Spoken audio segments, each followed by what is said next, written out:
Será que um cristão pode ou não pode perder a sua salvação?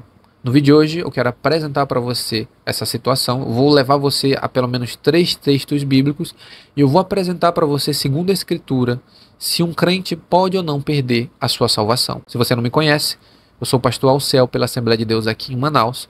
Eu quero convidar você a se inscrever nesse canal se você ainda não é inscrito. Quero convidar você a deixar o seu like, a deixar um comentário. Qual que é a sua opinião? Perde ou não perde a salvação? Deixa aqui nos comentários que eu quero saber a sua posição a respeito desse assunto. Ao final desse vídeo eu convido você a compartilhar esse vídeo com alguém. Quem sabe você pode estar esclarecendo uma dúvida na cabeça de muitos cristãos ou de algum conhecido seu, de algum amigo que não tem ainda conhecimento sobre isso. Manda para ele esse vídeo, quem sabe você pode estar ajudando ele a chegar, né, a uma conclusão, a uma solução a respeito dessa dúvida que ele pode ter ali a respeito se perde ou se não perde a salvação.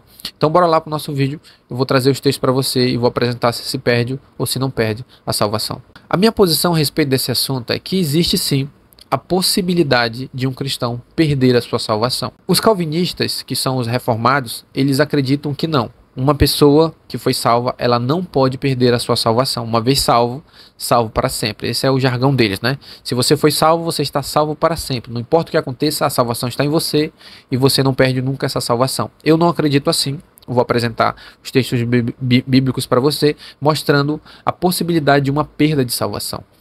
Os reformados vão dizer que uma pessoa que abandonou a Cristo, que desviou do caminho, eles vão dizer que essa pessoa que abandonou a Cristo, ela nunca foi salva. Eles usam o texto de João, ele vai dizer que aqueles que saíram do meio de nós, saíram do meio de nós porque eles não pertenciam a nós. Eles usam esse texto para dizer que não, a salvação não se perde. Quero deixar outra coisa bem clara. Quando eu digo que a salvação é possível se perder, eu não estou dizendo que a salvação se perde da noite para o dia. Ah, eu pequei e perdi a salvação, me arrependi e ganhei a salvação de novo.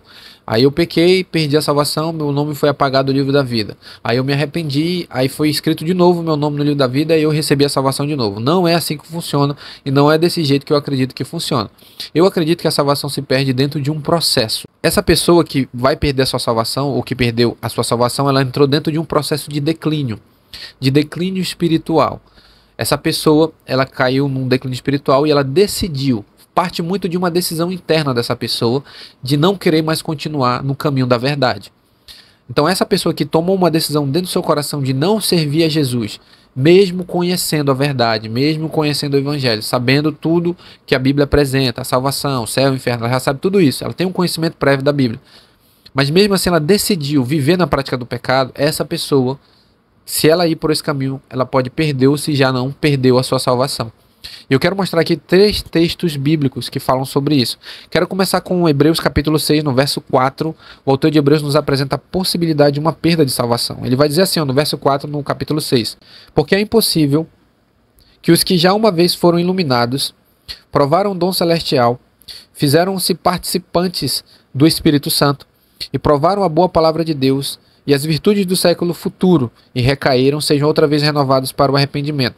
Pois assim quanto a eles, de novo crucificam o Filho de Deus e o expõem ao vitupério. Até o verso 6. Perceba as características que o autor de Hebreus dá para essa pessoa que caiu e perdeu a sua salvação. Primeiro, ele diz que foram iluminados, ou seja, teve um entendimento a respeito da vida eterna e da morte eterna, teve uma compreensão a respeito, né, da vida celestial. Ele diz que receberam o dom celestial. A salvação, ela é um dom. Então o autor de Hebreus está dizendo que essa pessoa, ela recebeu o dom.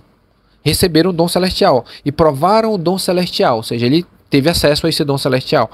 Depois ele vai dizer que se fizeram participantes do Espírito Santo.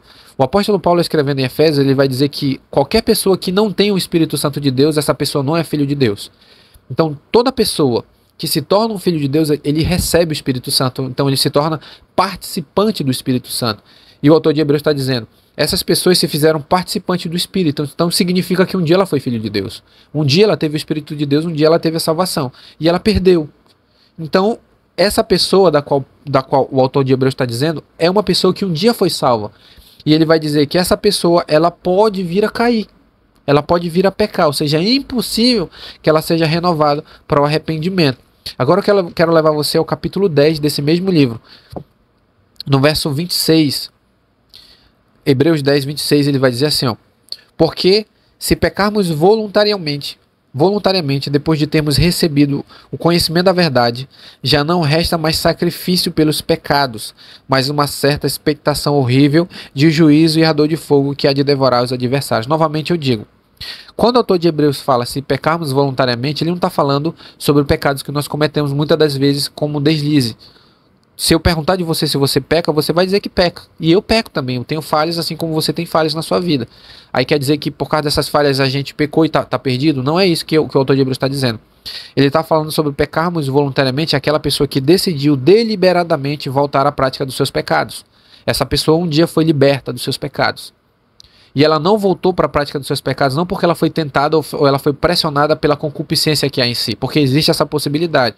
Uma pessoa ela pode cair em pecado porque foi tentada, né? Foi pressionada ali pelo desejo da sua carne, pelo mundo, pelo diabo, e ela acabou caindo. Mas o desejo do coração dela é ser restaurada, ela tem um desejo de continuar na presença de Deus.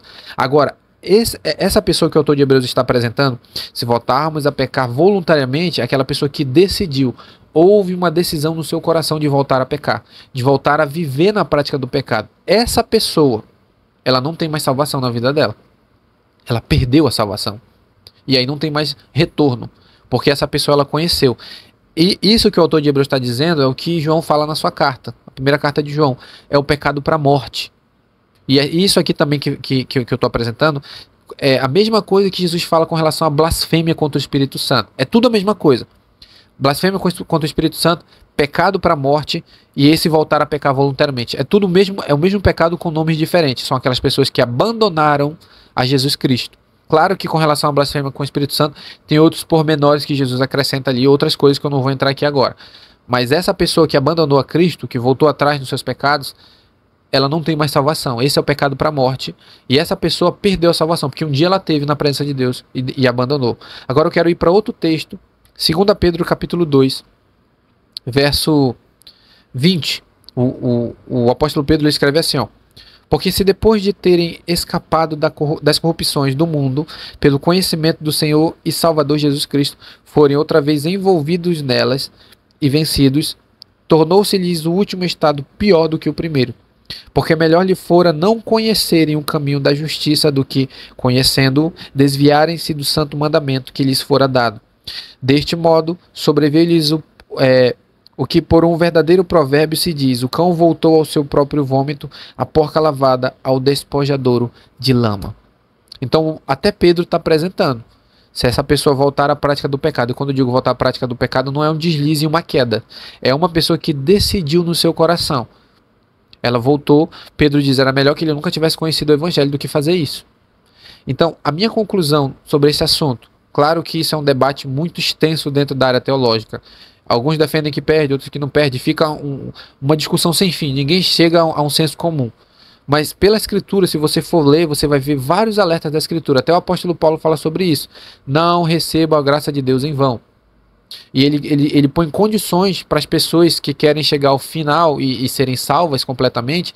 Ele diz: se vocês permanecerem naquilo que foi ensinado, se vocês permanecerem no mandamento, se vocês permanecerem na palavra, isso ele fala em Coríntios, ele escreve sobre isso, que se permanecer e for até o final, aí sim você alcança a salvação. Ou seja, ele apresenta a possibilidade de uma queda, de um deslize, de alguém voltar atrás, mas esse deslize e essa queda se dá por uma decisão no coração da pessoa.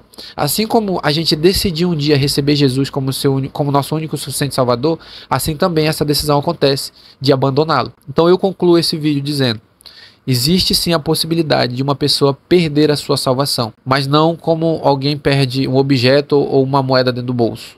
Não é assim que funciona a perda da salvação, mas a perda da salvação acontece dentro de um processo onde uma pessoa se deixa ser enredada pelos seus pecados, pelos desejos do seu coração, e ela decide voltar à prática dos seus pecados do passado. Quando ela decide, como diz o autor de Hebreus, é impossível essa pessoa ser restaurada, porque foi uma decisão consciente, não foi uma tentação que levou ela à queda, foi uma decisão dela mesma de querer voltar. Ela decidiu conscientemente: eu não quero mais Jesus, eu quero viver na prática dos desejos do meu coração, voltar para o mundo e voltar a fazer o que eu quero. Essa pessoa, infelizmente, é o pecado para a morte. Ela não volta mais. Se você entendeu, Peço que você deixe aqui nos comentários se você compreendeu o que eu acabei de explicar para você. Se você gostou desse vídeo, convido você a se inscrever nesse canal, deixar o seu like, deixar o seu comentário, compartilhar com alguém esse vídeo. Você pode estar ajudando essa pessoa. E que Deus te abençoe nesse dia, em nome de Jesus.